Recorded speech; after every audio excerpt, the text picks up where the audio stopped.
करके बैठ गए। जब शाम को पता चला अंधेरा होने वाला था, जय कुंवर दादी महाराज चिंता करने लगी, पता तो नहीं कि नरसिंह कहीं चला गया या कहीं बैठ गया। हे परमात्मा, मेरा पोता कहाँ चला गया। अब अंधेरा होने वाला और नरसिंह सब संत जाने लगे और नरसिंह मेहता के याद आया कि अपन तो सामान लेने के लिए आए थे, घर पर इंतजार करते होंगे। अब बाजार में जाकर के देखा तो दुकान बंद हो गई है। वही नरसिंह मेहता अपना घर चले गए। घर जाकर के भाभी ने महाराज भला बुरा कहा, सुबह से सामान लेकर के नहीं आए, कहाँ थे अब दिन भर। अब सुने भी नहीं ने बोले भी नहीं। महाराज अब कहो तो कहो क्या, नहीं इशारे में क्या समझाओ। भाभी महाराज नरसिंह मेहता रे जो रात का जो बासी भोजन था महाराज, वो नरसिंह मेहता को खिला देते महाराज। नरसिंह मेहता भी नहीं कह सकते कि मुझे कैसा भोजन दे दे रहा। क्या करे नरसिंह मेहता, कुछ बोल भी नहीं सकता और कुछ सुन भी नहीं सकता महाराज। जय कुंवर दादी बड़ी चिंता करने लगी कि अगर ये स्थिति इस घर में रही तो ये बालक, ये नरसिंह मेहता नहीं रह सकता है महाराज। इसको कहाँ ले जाऊं और कहाँ छोड़ू इसको, क्योंकि मैं भी ज्यादा दिन का मेहमान नहीं हूँ। और भाभी तो महाराज, भाभी का तो रंग देख लिया है अपन ने कि किस रंग की है। बड़ा भाई बंसीधर कुछ नहीं बोले महाराज। क्या बोले, क्या बोले। नरसिंह मेहता और जय कुंवर दादी महाराज, एक दिन शिवरात्रि का दिन आया। शिवरात्रि का दिन आया तो दादी ने कहा कि नरसिंह मेहता रे हो सकता है भोलेनाथ के मंदिर से ले जाएं, अगर वहां से अगर ठीक हो जाए तो ठीक है। महाराज यही उपाय है कि यहाँ की मान करो, वहां जाओ, वहां का अच्छा चमत्कार स्थान है, वहां जाओ, वहां से मान करके आओ। हो सकता है इसके अगर किस्मत में हो तो ये बोल सकता है, सुन भी सकता है। दादी महाराज हाथ पकड़ करके नरसिंह मेहता रे यहाँ ले जाए महाराज, कभी मंदिर पे ले जाए, कभी चारों धाम कराए महाराज, जहाँ भजन हो वहां ले जाए महाराज, जहाँ कथा हो वहां उसको कथा सुनाए महाराज। अब शिव जी का मंदिर था। अब वहां पर एक बाबा जी आए, आकर के आसन बिछा करके मंदिर से बाहर बैठ गए, बैठ करके अपनी पूजा पाठ कर रहे हो। अब महात्मा ने देखा कि एक डोकरी अपने तरफ आ रही है, ये पता नहीं क्या क्या पूछेगा और अपना भजन अधूरा रह जाएगा। तो महात्मा ने जय कुंवर जो नरसिंह जी की दादी थी वो महाराज महात्मा जी के पास आ रहे थे कि मैं महात्मा जी से पूछूं तो सही कि इसके जीवन में क्या लिखा है, ये सुन सकेगा या बोल सकेगा, कुछ तो कहेगा। आपने भी कई समस्या आई जब लिखे, कहीं पंचांग सुनाए, कहीं पूजा पाठ करें, यही करते हैं। जय कुंवर नरसिंह मेहता री दादी जय कुंवर जी महाराज महात्मा के पास गई ना तो महात्मा जी ने आंख बंद कर कि पता नहीं एक दुनिया का झंझट पूछेगा मेरे से, मैं भजन अधूरा रह जाएगा। और आज शिवरात्रि,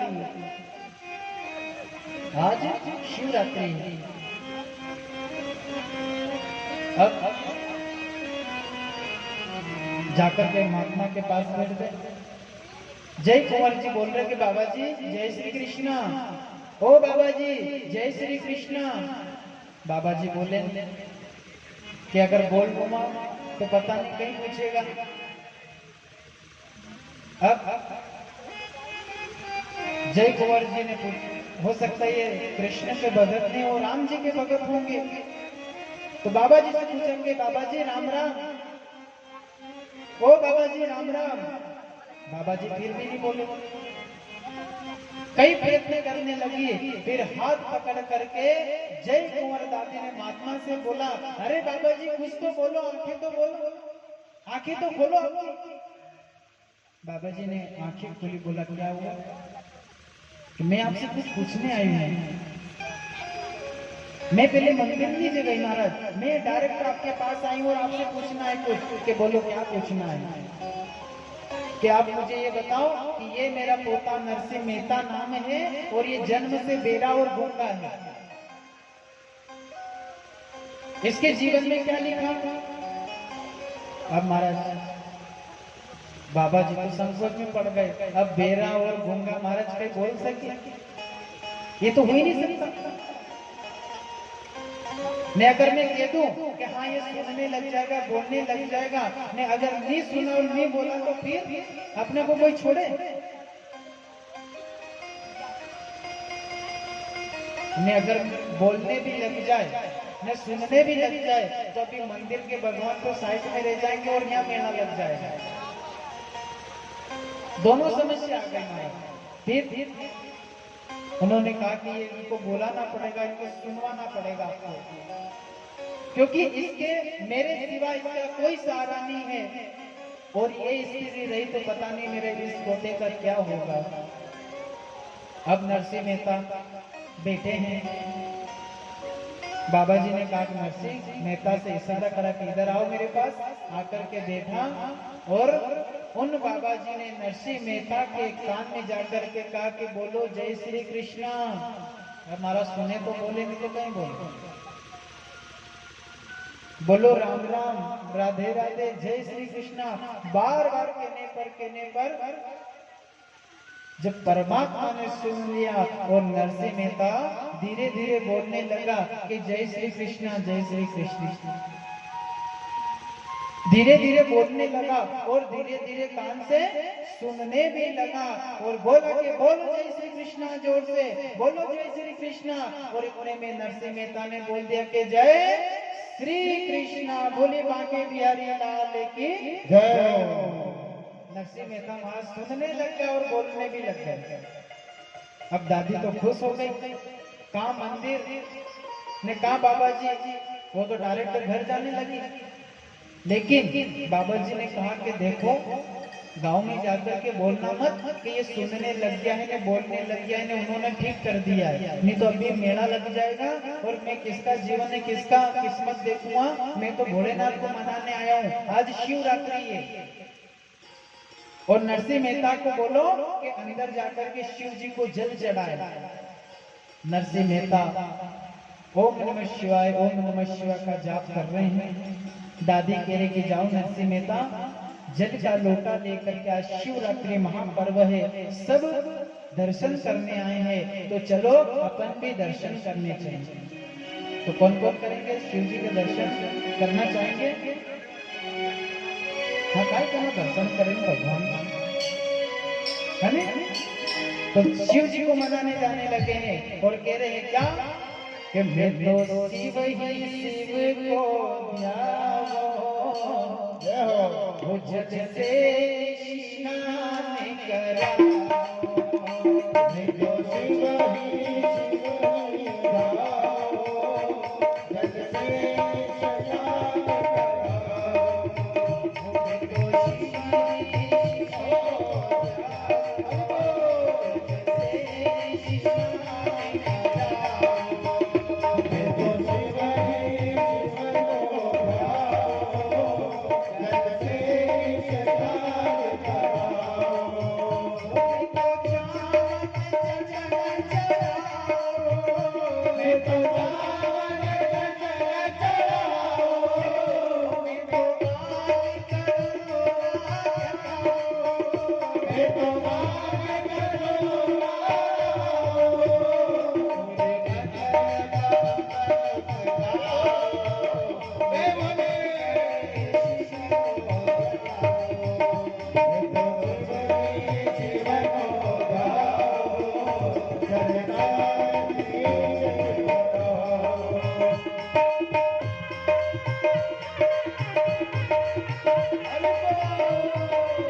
मैं तो चावल चंदन चढ़ाओ, मैं तो आग जगोरा न्याओ,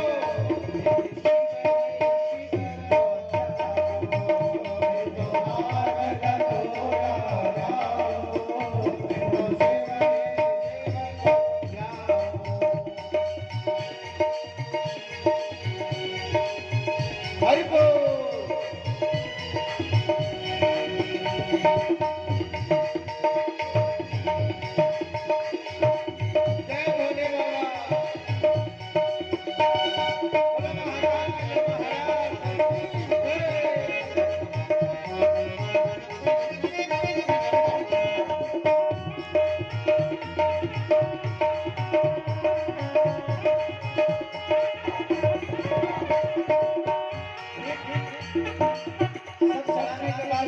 प्रसन्न हो गए।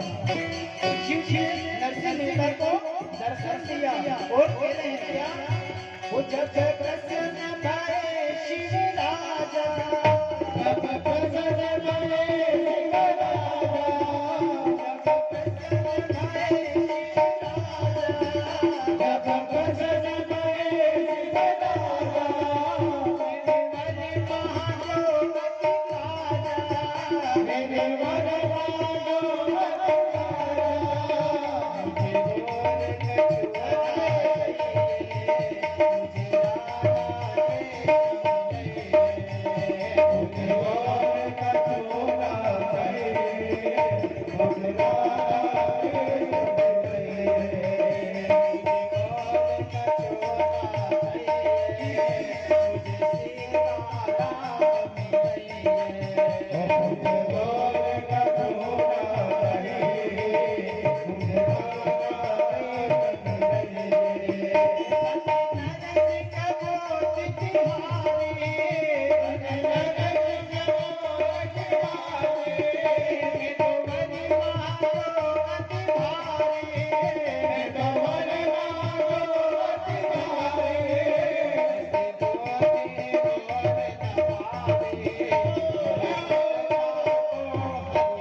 महाकाल भगवान की जय।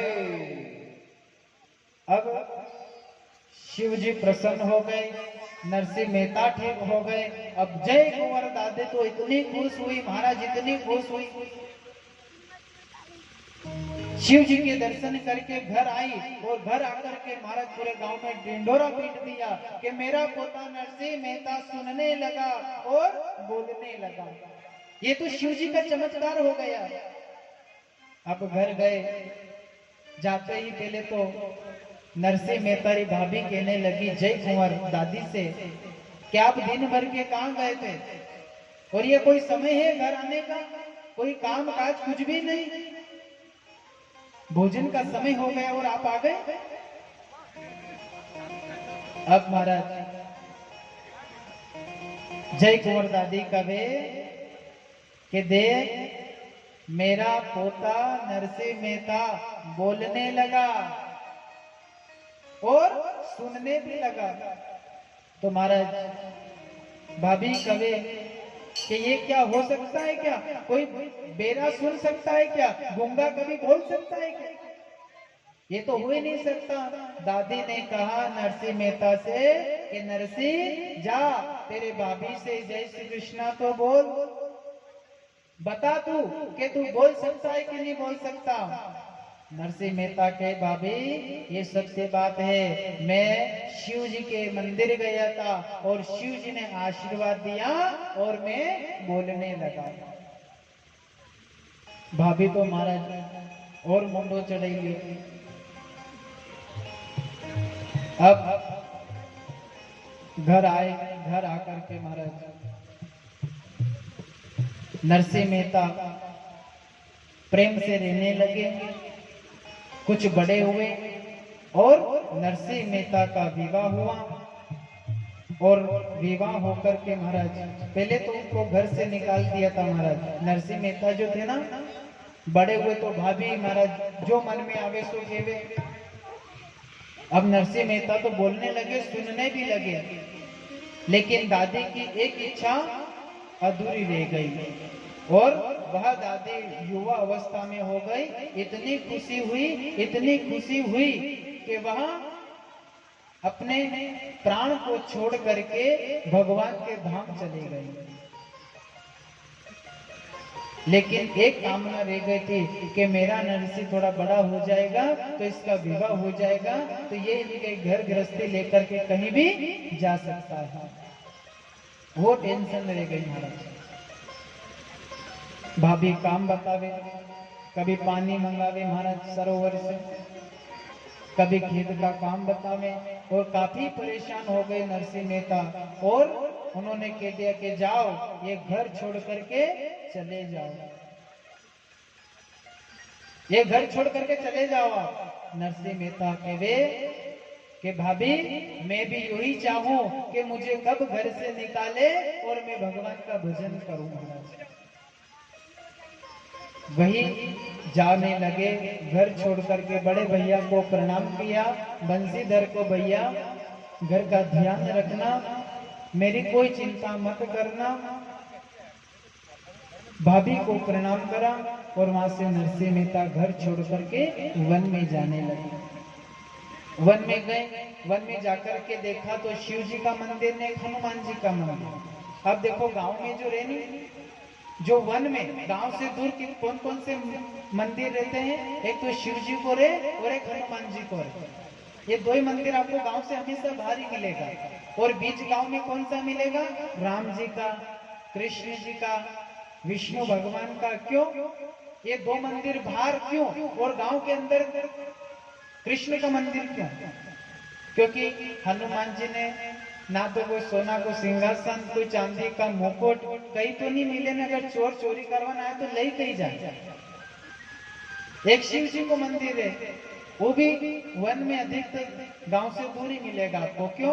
क्योंकि वहां भी कोई ऐसी चीज नहीं, कोई शिव जी का कोई मुकुट है कि कोई कीमती चीज है, कोई कुछ भी नहीं महाराज। क्या करेगा ले जाके? और राधा कृष्ण राम जी का मंदिर बीच गांव में क्यों रहे? क्योंकि उनके पाँव में पाइजब रहे, चांदी की बंसी रहे, शीश पर चांदी का मुकुट, ये कोई भी ले जाए महाराज। और इनको ताला लगाना भी जरूरी, सुबह शाम आरती करने की भी जरूरी।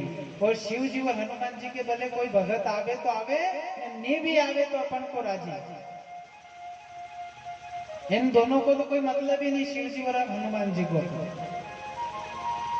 अब वहां जाकर के बैठ गए, भजन करने लगे और भजन करने लगे कि परमात्मा ये जीवन तेरे हवाले है, तू जाने और तारो काम जाने। तू चाहे तो मुझे भजन करवा ले, तू चाहे तो मुझे भोजन दे दे, ने भले भूखा रख, मैं तो तारे द्वार आ गई हूं और तू जाने में थारो काम जाने। परमात्मा को ऐसी विनती सुनाने लगा और अपने भी छोड़ी तो भगवान के ऊपर जो होएगा वो हो जाएगा। આપણે આવ રસોઈ બની જાય महाराज, 5 पकवान बनाए ने मेहमान ज्यादा आ जाए तो अपन क्या कहीं करावाना? हे भगवान लाज राखजे रे, का बनाए तो जदी यूं तो नहीं कि तू भगवान थी कि भगवान को 5 पकवान बनाए ना थारा मंदिर पे भोग लगूंगा। अब आई खत्म होने आए ना, आप भगवान के द्वार पर जाकर के बोल रहे हो कि ऐसो नहीं मेहमान ज्यादा आ गए, ऐसा नहीं कि रसोई खत्म हो जावे। अब वहां भगवान याद आया। और जीवन में ये सत्य घटना है, कौन सी? कि जीवन में कोई भी सा भी मनुष्य कभी मंदिर नहीं गया जन्म से, कभी 2 अगरबत्ती नहीं लगाई, वो जीवन में एक जगह भगवान को नाम ले। कौन सी जगह है वो? जो भगवान से भी द्वेष रखता है ना, वो व्यक्ति भी बोल देता है। कौन सा? अपन कहीं जाए नहीं बाहर ने, कहीं बीच में नदी पड़े ने, नाव में बैठवारो मौको मिले नहीं, वहां जाए ने सब देवता याद आई जाए। हे भगवान, किनारे नाव लगी जाए जो ऐसा तो नहीं डूब जाए, वहां 33 करोड़ देवता रे याद कर ले महाराज ने, बाकी यूं तो कोई याद नहीं कर। खाली एक जगह याद आवे भगवान, कब? के नाव में बैठा, हे भोलेनाथ, हे मातेश्वरी पार लगे दीजिए, हे देवी पार लगे दीजिए, सब देवताओं नाम लेंगे खाली एक जगह। लेकिन परमात्मा से एक ही आशा रखना कि परमात्मा तूने मुझे मनुष्य जीवन मनुष्य योनि में दिया है, मेरा कुछ भी नहीं है, सब आपका दिया हुआ है, और तू जाने और थारो काम जाने। तो नरसिंह मेहता भी कह रहे हैं कि थारे हवाले मेरे गाड़े, तो जाने तारो काम जाने।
जब से तेरी शरण में आया, जब से तेरी शरण में आया, एक अनोखा आनंद पाया, एक अनोखा आनंद पाया।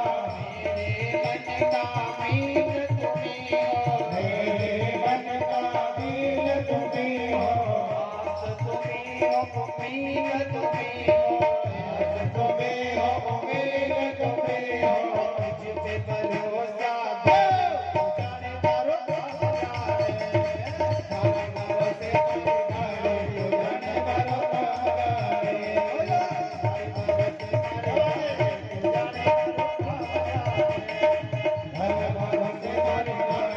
तुम्हारे, जाने भरोसा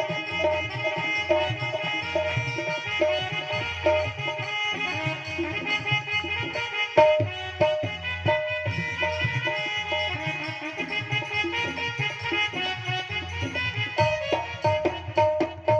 बोले सावरिया सेठ की जय। तो उसके भरोसे छोड़ दो न, आप काई की भी चिंता मत करो।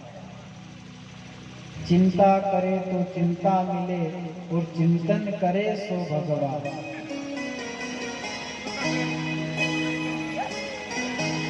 नरसिंह मेहता मंदिर में जाकर के बैठ गए महाराज। अब शिव जी प्रसन्न हो गए। शिव जी प्रसन्न होने के बाद शिव जी ने क्या कहा कि ये नरसिंह मेहता अकेला है और क्या करेगा, चलो नरसिंह मेहता आपको कैलाश पर्वत पे चला अपन। बोले ठीक है, कैलाश पर्वत पर ले गए। अब कैलाश पर्वत पर ले गए, कुछ दिन वहां पर भजन करा भगवान नरसिंह मेहता ने। और एक दिन कार्तिक की पूर्णिमा के दिन वृंदावन में रास रचा महाराज। क्या रचा? रास रचा। अब रास कौन सा रचा?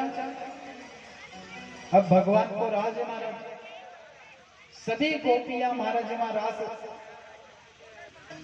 उस रास में सम्मिलित हो गई। इधर पार्वती जी भी जाएगा था।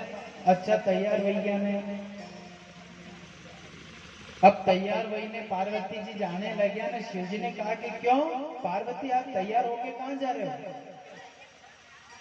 देखो अपने गांव में भी कोई व्यक्ति कहीं नहीं जाता है ना, ने कोई नए कपड़े पहन ले नहीं बेचारा, तो समझ जाएगा आज कहीं जा ही रहा है। अपना घर में भी कोई नया कपड़ा पहन ले तो पहले भी भले नहीं केवे पर अपन समझी जावा क्या तैयार हो रहा, तो मामला कहीं जाने का ही है।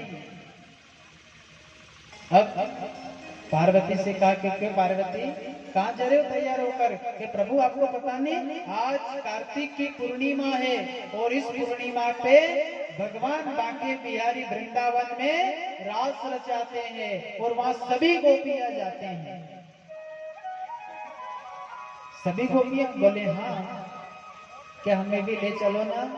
अब पार्वती मैया कह के नहीं, वहां कोई पुरुष ही नहीं आता है, आपको कैसे ले जाओ?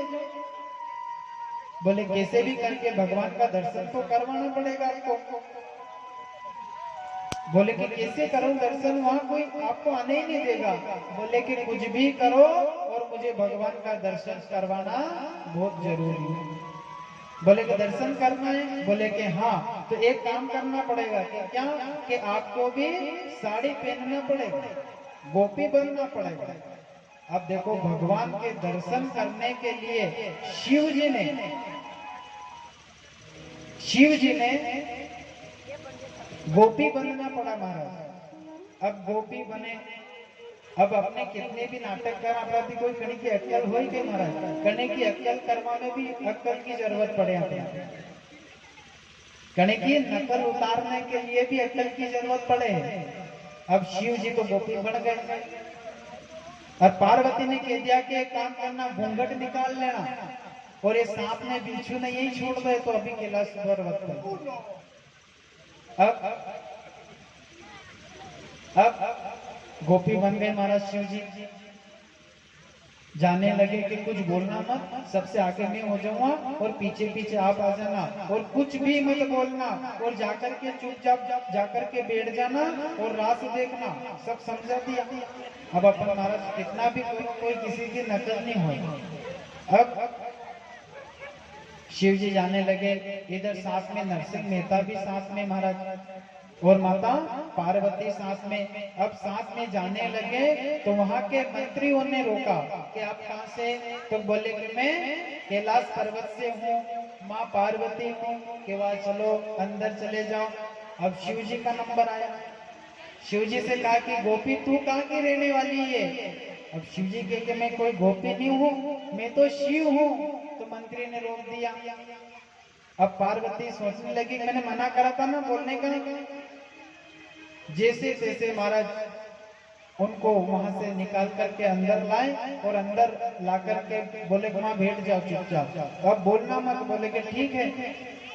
वहां जाकर के बैठ गए। नरसिंह मेहता के हाथ में एक जलती हुई मसाल दे दी महाराज। जलती हुई मसाल दे दी कि ये जलती हुई मसाल का ध्यान रखना आप और सब दूर उजाला रहेगा। अब नरसिंह मेहता तो मगन मस्त हो गए।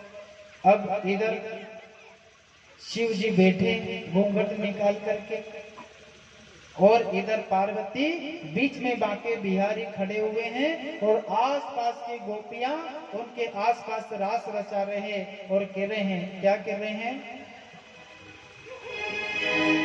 हो मेरो प्रेम में छूटे ब्रज बाला से, मेरो प्रेम ना छूटे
बोले सावरिया सेठ की जय।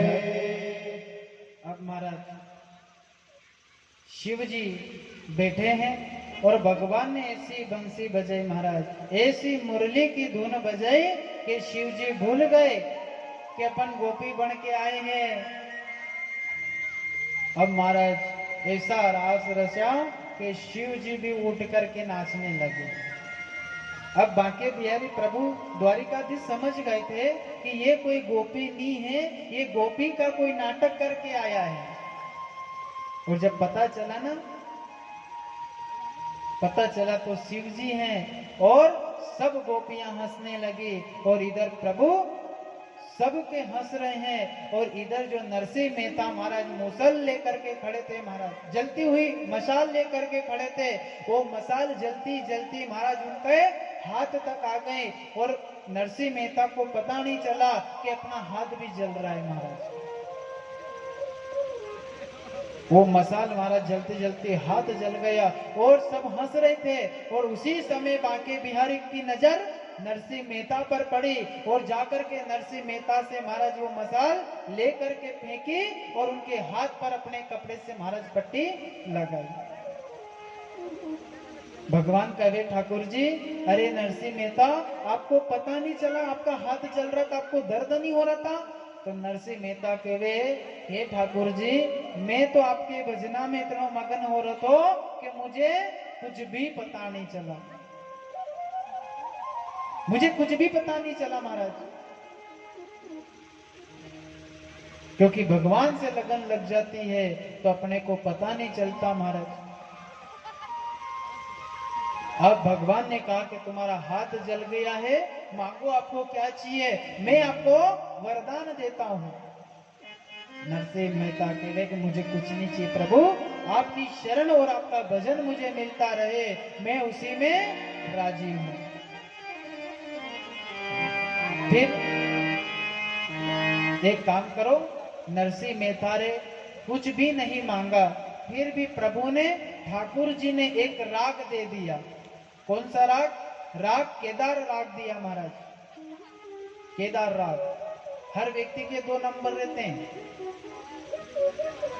आज का उस समय वो केदार राग था, क्योंकि भगवान का था युग ना। अब ये है कलयुग और कलयुग में किसको कौन सी बत्ती देनी है ना कौन सा नंबर देना है, उस व्यक्ति के पास भी 2 नंबर रहते हैं। एक नंबर अपना प्रसन्न रहता है जो अपने खास मेहमान के लिए रहता है महाराज, कि इस नंबर पे फोन लगा देना, इतनी बजे में मैं मिलूंगा। और एक नंबर अपने दोस्तों को देते हैं महाराज कि आधी बार बंद भी आवे, जरूरत पड़वा पे मोबाइल बंद भी हो जावे। तो भगवान ने केदार राग दिया और केदार राग दे करके नरसिंह मेहता से कहा कि जाओ नरसिंह, जब भी किसी चीज की जरूरत हो तो मुझे ये राग सुना देना, मैं कहीं भी होऊंगा तो मैं आपके पास आ जाऊंगा।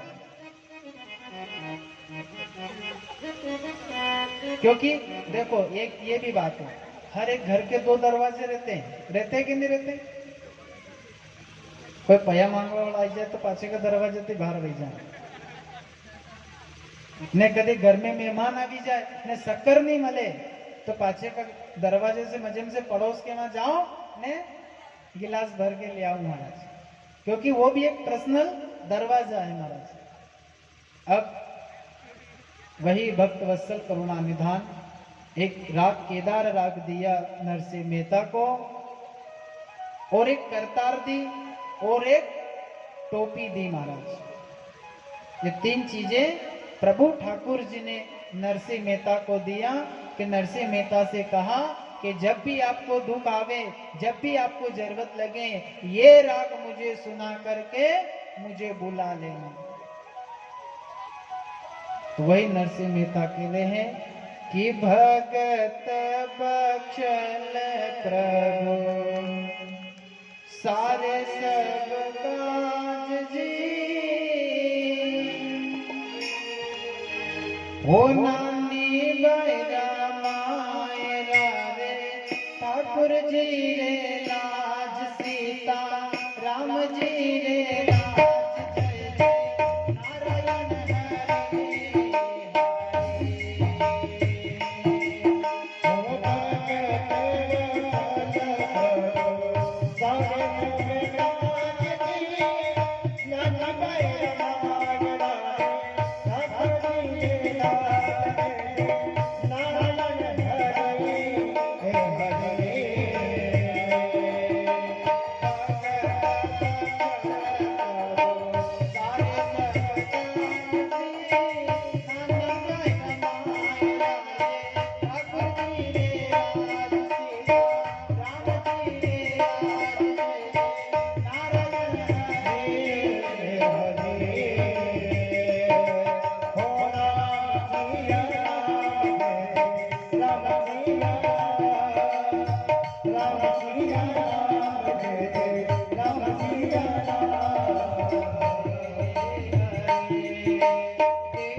सेठ की जय।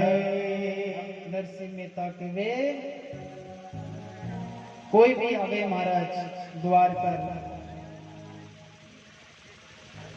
कि देवा में लेवाने कोई राम जी को नाम जी अरे तुम सारी तो माला सेवा राम बस जो भी आगे कोई भी आगे तो यह बात सुना दे के देवाने लेवाने कोने राम जी रो नाम या माला लो ने माला जप ये तो काम है। नरसिंह मेहता घर आए और परमात्मा ने इतना आशीर्वाद बरसाया, इतनी कृपा करी कि उन अकेले थे महाराज। अब बोल दिया कि जाओ मैं वापस घर जाना चाहता हूँ, मुझे आशीर्वाद दो और मैं परमात्मा ठाकुर जी का आशीर्वाद लेके मैं अपने गांव जाऊं। कब तक मेहमान रहूं, कब तक मेहमान रहूं? तो ठाकुर जी के लिए आप जा रहे हो तो नरसिंह जाओ। अब नरसिंह मेहता जब तक अपने गांव में आवे नहीं महाराज 56 करोड़ के मालिक बन गए। कितने घर से अकेले गए थे और जब परमात्मा के वहां से आए तो 56 करोड़ के मालिक बनकर आए। बड़ा सा महल। अब समय हुआ महाराज, विवाह हो गया। नरसिंह मेहता का विवाह हो गया। विवाह होने के बाद वही भक्त वत्सल करुणा निधान करते राजा। देखो गरीबी में कोई रिश्तेदार नहीं आवे जब આપણે कहीं चीज की जरूरत रहनी तो भूल ही जावे कि ये अपना भी कोई संबंध वाला था, ये भी अपने बुआ जी थे। गरीबी में कोई नहीं आवेगा और जिस दिन आपके पास पैसा हो जाएगा उस दिन सारे रिश्तेदार आपके घर आ जाएगा। अरे ये तो मेरा मामा जी था, अरे ये तो मेरी बुआ थी, ये मासी थी, सब रिश्ता लेकर के आएगा। लेकिन गरीबी में कोई नहीं आएगा, क्योंकि कहे कि गरीबी में कोई होता किसी का तुम्हें सब पता है भगवान, तुम्हें सब पता है ठाकुर। मेरी जिंदगी का गरीबी में कोई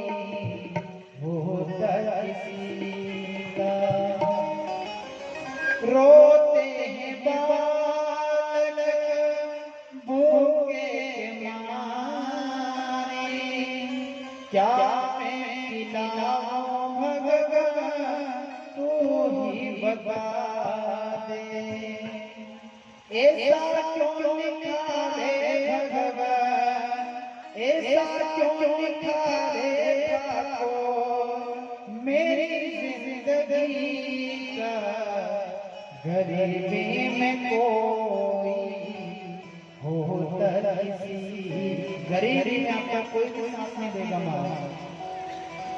जो कहते थे ना कि हमारे रिश्तेदार पैसे वाले हैं, कभी ना कभी काम आएगा, जिस दिन आप में गरीबी आए उस दिन सहायता मांगना, आपको सहायता दे कि नहीं देना। और आपके पास जब पैसा हो जाएगा ना तो 10 जने आपको रिश्ता बताने आ जाएगा, 10 जने आपके आगे पीछे घूमे महाराज। वही नरसिंह मेहता 56 करोड़ के मालिक बन करके बैठे हैं, विवाह हो गया और वही भाभी चल करके आई कि ये तो मेरा देवर था, वही भाभी जो घर से निकाला था, वही बड़ा वाला भाई बंसीधर वही चल करके आया, अरे नरसिंह तूने क्या गजब कर दिया, 56 करोड़ का मालिक बन गया, तू तो मेरा बड़ा भाई है। सब रिश्तेदार बताने आते हैं। समय व्यतीत हुआ, समय व्यतीत होने के बाद वही भक्त वत्सल करुणा निधान कहते रजन भगवान का भजन नहीं छोड़ा परमात्मा। जो भी समस्या आती तो भगवान ठाकुर जी को याद करते थे और दिन भर भगवान का भजन करते थे और कहते थे कि श्री कृष्ण गोविंद हरे मुरारे, हे नाथी नारायण वासुदेव, श्री कृष्ण गोविंद हरे मुरारे, हे नाथी नारायण वासुदेव।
से हमारा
साढ़े 9 बज गए, 15 मिनट की कथा और बची, फिर 15 मिनट में आरती हो जाएगी, 10 बजे छोड़ देंगे, है ना? क्योंकि एक दिन में मायरा तो पूरा हो नहीं है, तो शादी हुई नहीं, शादी होने के बाद फिर नानी बाई का विवाह होगा, फिर उधर से मायरा की लिस्ट आएगी, फिर मायरा भरेगा, नरसी मेहता जाएगा, अभी तो बहुत समय है ना? तो जब तक मायरा की तैयारी कर लीजिए, कहीं फ्रिज लिया जाए, पंखा लिया जाए, सोनारी चेन लिया जाए, टड्डो अड्डो में तो वो लिया जाए। हाँ हाँ आ जाइए।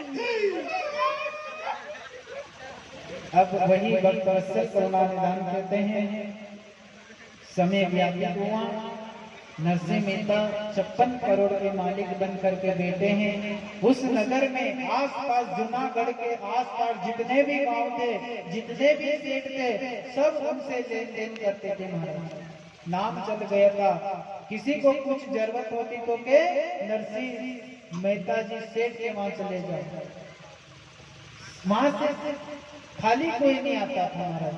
संत जाते तो मान सम्मान करते थे। अब वही भक्त वत्सल करुणा निधान, विवाह हो गया। विवाह के बाद उनके यहाँ एक बालक का जन्म हुआ, बालक बड़ा हुआ, बालक के बाद फिर एक कन्या का जन्म हुआ, और कन्या वही बड़ी हुई।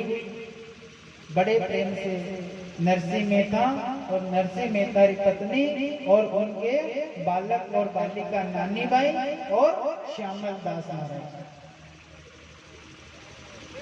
छोटा परिवार, बड़े प्रेम से रहने लगे। और बड़ा हुआ, श्यामल दास जी भगवान के शरण में भी जाने लगे और भगवान का भजन करने लगे। नरसिंह मेहता कहते कि नानी बाई बड़ी हो गई है, तो क्यों ना इसका संबंध कर दिया जाए, क्यों ना इसका संबंध कर दिया जाए महाराज। समाज में घूमने लगे, क्योंकि सेठ का तो नाम चलता महाराज, तो नरसिंह सेठ। अब एक ब्राह्मण को भेजा कि जाओ ब्राह्मण देवता, नानी बाई के लिए आप एक अच्छा सा वर ढूंढ करके आओ, जाओ।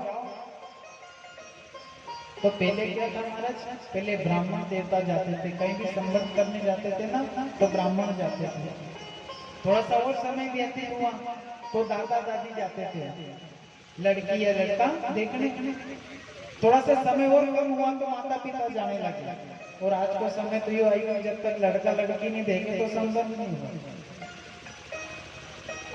नहीं तो पहले जो ब्राह्मण, जो दादा दादी, जो माता पिता जो करके आते थे, वो संबंध अटल रहते थे महाराज। क्योंकि पहले कहते हैं, वही भक्त वत्सल करुणा निधान कहते राजन, ब्राह्मण देवता श्रीनगर जान में जाकर के देखा तो श्री रंग जी के पुत्र परशुराम जी को देखा। बात निकली और परशुराम जी को देखा तो श्री रंग जी से कहा कि परशुराम का अगर आपको रिश्ता जमे तो नरसिंह सेठ जूनागढ़ के सेठ नरसिंह मेहता के मां उनकी बालिका नानी भाई है, अगर आपको रिश्ता पसंद आवे तो आप परशुराम का विवाह वहां कर दीजिए,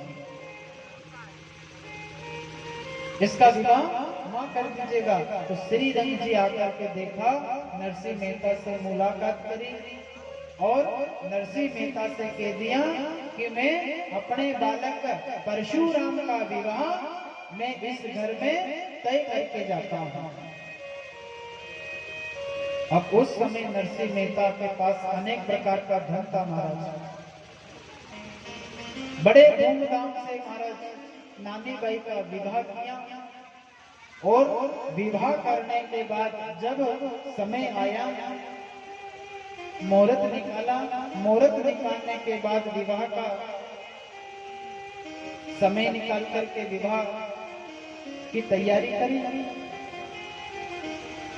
तैयारी करने के बाद वही धूमधाम से बारात आई नरसिंह मेहता सेठ जी के वहां, क्योंकि श्री रंग जी भी कोई छोटे मोटे नहीं थे महाराज, नगर अंजान के मालिक थे, वो भी नगर सेठ थे महाराज, और इधर जूनागढ़ के नरसिंह मेहता थे। क्योंकि बराबर लेवल का तो ढूंढना बहुत जरूरी है अपने को भी। देखो अपना लड़का हुआ या लड़की हुई,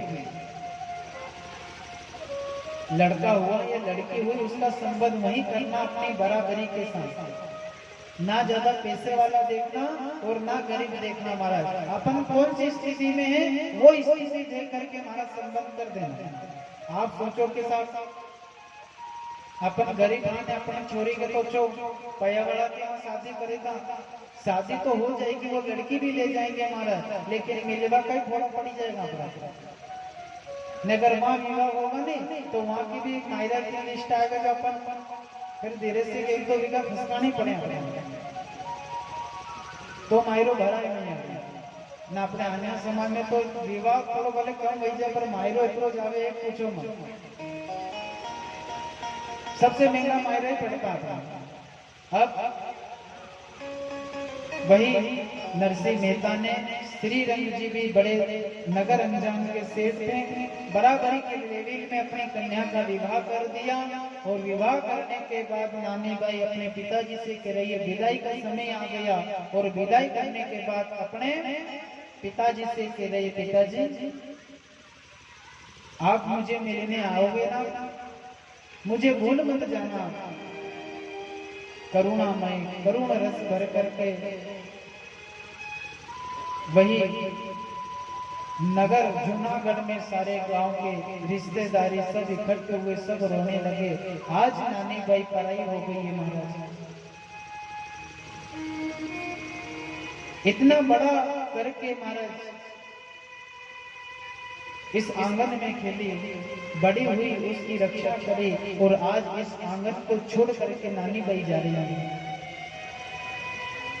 माँ भी रोने लगी, नानी बाई अपने माँ से मिली। माँ पिताजी को लेकर के और साथ में भैया को लेकर के तू श्रीनगर अंजान जरूर आना, और मेरे से बिना मिले मत जाना, तुम्हारी बड़ी याद आएगी महाराज।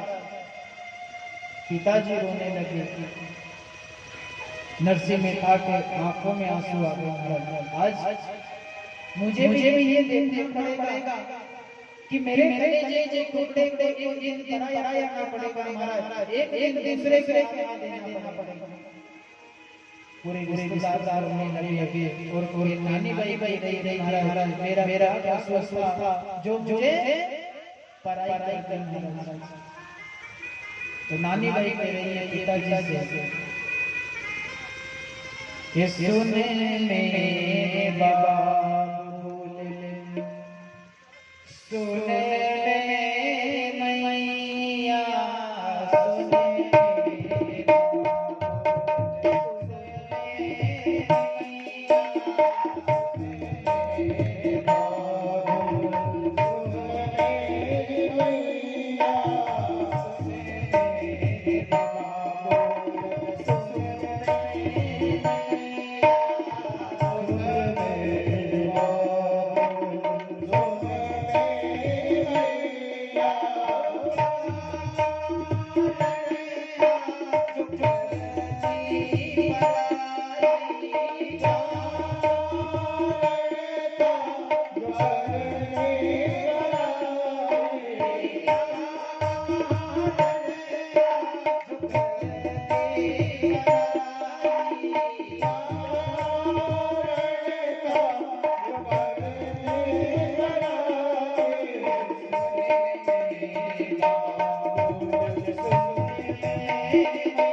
नानी भाई आंखों में आंसू लेकर के रोने लगे, पिताजी क्या कसूर था जो मुझे पढ़ाई कर दिया आपने?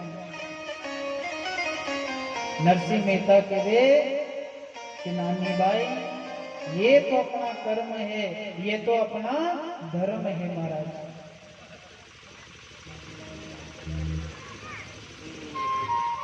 क्योंकि अपन बालक की आशा करते हैं ना महाराज की बालिका हो गई, बालिका हो गई, बालक हो जाए, बालक हो जाए। बालक तो समझदार होगा तो अपने कुल को तार देगा, वरना नहीं तार सकता। लेकिन कन्या एक ऐसी होती है महाराज जो 3 कुल को तारती है। वो कितने कुल को? 3 कुल को तारती महाराज। एक अपने कुल को तारती है, ससुराल में जाकर के उस गोत्र को तारती है, और एक नाना और नानी कुल में महाराज 3 कुल को तारती है। अपने हर जगह मन्नत करा महाराज, बालक हो जाए, बालक हो जाए, न बालिका हो जाए तो महाराज वहां माथों पकड़े के भेज जाए कि बालिका हो गई, अब 2 बीघा और निकालनी पड़ेगा। ये तो अपना धर्म होता है महाराज, ये तो अपना धर्म होता है। हो सकते अपना पुण्य, और पुण्य से ही कन्या प्राप्त होती है, जिसके यहाँ होती ना पुण्य से वही होती है। अब वही भक्त वत्सल करुणा निधान देते राजन, वही नानी भाई विदाई हुई। विदाई होकर के श्री नगर अंजान में प्रवेश कर दिया। और आज की कथा को यही विश्राम, कल करना वापस इसी समय आ जाना। तो कल अपन कहाँ तक पहुंच जाएंगे? नगर अंजान तक पहुंच जाएंगे। कल मायरे की पूरी तैयारी होगी कि भगवान नरसिंह मेहता क्या करेंगे, 56 करोड़ की संपत्ति लुटा देंगे, फिर पुनः भगवान का भजन करेंगे, भगवान का भजन करेंगे। मायरा किस तरफ से ले जाएगा, और तीसरे दिन मायरा में ठाकुर जी स्वयं आएंगे और मायरा भरेंगे। 3 दिन का मायरा है ना। तो परसों दिन मायरा भरने अपन चलेंगे, और उसी भगवान ठाकुर जी बन करके भी आएंगे, है ना। किसी को भी ठाकुर जी बनाएंगे, वो मायरा लेकर के आएंगे, है ना। तो पूरी प्रक्रिया परसों दिन झांकी के साथ आप सभी को दिखाया जाएगा। कल इसी प्रकार इसी समय पर आपको आना है, और आपको बहुत बहुत धन्यवाद कि आपका अनमोल समय निकाल करके यहाँ पधारे हो। कल इतनी समय को आना जी, पर कथा में भी आई जाए, कथा मत भूल जाए, है नहीं। तो कल आप सभी को पधारना है, अपने स्थान पर खड़े हो जाएं, एक छोटा सा भजन और उसके बाद फिर आरती।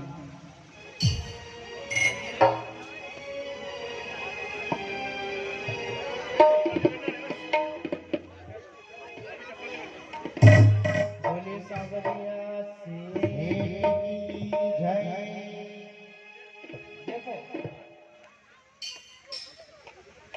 दूसरा दिन हो रहा